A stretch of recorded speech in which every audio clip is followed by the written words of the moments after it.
Ada sukses saja disebut dengan fauz. Derivasinya disebutkan 29 kali dalam Al-Quran. Fauzi, faizin, fauzan, faizun. Ada bahagia saja disebut dengan fariha, farah, farhah. Kalau Anda gabungkan sukses dan bahagia, success and happiness, berubah kalimatnya menjadi falah. Kalau ingin kita pegang falah itu menjadi aflah. Orangnya muflih, jamaknya muflihun. Wa ulaika humul muflihun. Apa latihan untuk sukses dan bahagia itu? Amalan pertamanya, wa yuqimunas shalah.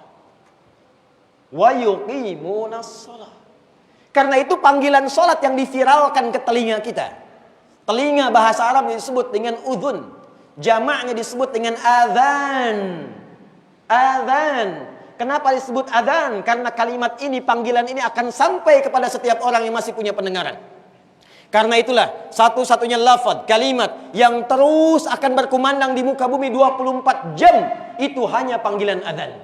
Itu yang menjadikan setiap kota, setiap tempat beda sekian menit. Padang sekian menit dengan Bukit Tinggi dengan Payakumbuh. Kenapa berbeda seluruh dunia ini? Supaya kalimat adzan berputar diperdengarkan selama 24 jam. Mengingatkan Anda. Apa yang diingatkan? Bukan hanya tauhid, Allahu Akbar, Allahu Akbar. Bukan hanya Rasulullah, asyhadu anna Muhammad Rasulullah.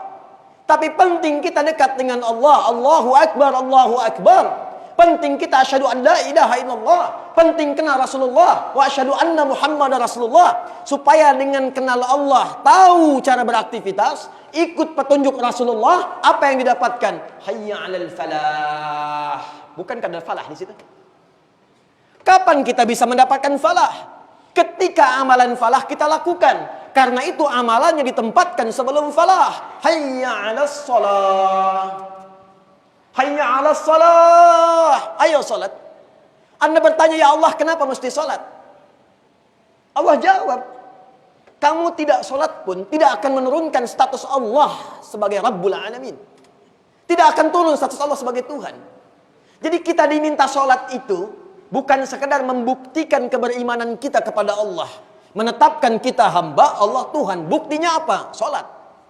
Tapi menariknya kata Allah, bukan cuma itu yang harus kau lakukan. Aku ingin saat engkau salat, value dari salat, hikmah salat, makna salat, itu engkau bawa dalam kehidupan, sehingga dengan itu engkau mendapatkan falah. Itulah rahasianya. Karena itu kalau kita ngaji bab salat dalam Quran, keluarkan ayatnya, salat diperintahkan 5 waktu yang wajib dalam sehari, dan ternyata manfaat salat kita temukan 5 yang pokok dalam kehidupan. Orang yang salatnya benar, cepat dimudahkan doanya dijawab oleh Allah Subhanahu wa taala. Quran surah ketiga Ali Imran ayat 38 sampai dengan 39. Nabi Zakaria sudah dalam keadaan sepuh, rambut memutih, fisiknya letih, istrinya divonis secara medis, mohon maaf, menopause dan mandul, tak mungkin punya keturunan. Apa yang dilakukan oleh beliau? Bangkit menunaikan salat di mihrabnya Maryam, memohon kepada Allah. Hunalika da'a Zakaria rabbah. Qala rabbi habli min ladunka dzurriyyatan thayyibah innaka sami'ud du'a. Ya Allah, mereka mengatakan aku tak mungkin punya keturunan karena istriku divonis menopause dan mandul. Aku memohon kepadamu yang tidak punya batas dalam pemberian. Nama Allah namanya Wahhab. Memohon dengan nama itu disebut dengan Hab. Engkau pasti mendengar doa hamba ya Allah. Kalau kepada yang Maha mendengar hamba mohonkan tidak dikabulkan, kepada siapa lagi hamba mesti memohon? Turun jawaban di ayat ke-39. Fanadatul malaikatu wa huwa qa'imun yusalli fil mihrab. Turun jawaban, malaikat datang menyampaikan annallaha yubashshiruka bi Yahya. Allah kasih kabar gembira, saat ini pun engkau akan punya anak, istrimu akan mengandung, namanya bahkan dihadiahi oleh Allah dengan nama Yahya. Artinya hidup yang mustahil menurut manusia, lahir dari rahim seorang perempuan yang divonis secara medis menopause dan mandul. Kata Allah, tak ada yang mustahil bagiku, lahir dan hidup dia. Kapan itu terjadi? Wa huwa qa'imun yusalli fil mihrab, sedang salat di mihrab. Falah. Nabi Musa alaihi salam ketika gelisah, ketika sulit dalam kehidupan, ketika ingin meminta petunjuk, dihambat oleh Firaun, dijegal oleh Qarun, apa yang dilakukan? Salat. Direkam di Quran surah ke-20 Thaha di ayat ke-14. Innani anallahu la ilaha illa ana fa'budni wa aqimis salata li dzikri. Musa salat. Kalau sedang punya masalah, salat.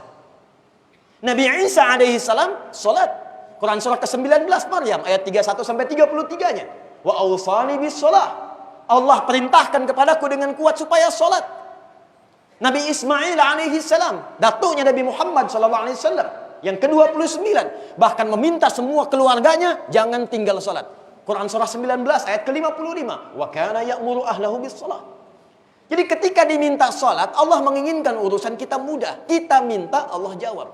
Umat Nabi Muhammad sallallahu alaihi wasallam, karena nabinya istimewa, nabinya luar biasa, penutup di balik semua kemuliaan, maka sebelum kita sholat, Allah langsung yang memanggil kita dengan tawaran. Wasta'inu bis sabri was salah. Duhai hambaku umatnya Muhammad sallallahu alaihi wasallam, jika engkau diuji dengan persoalan, sabar dulu, terima. Karena aku uji itu bukan ingin membuatmu punya masalah, tapi ingin meningkatkan kualitas hidupmu.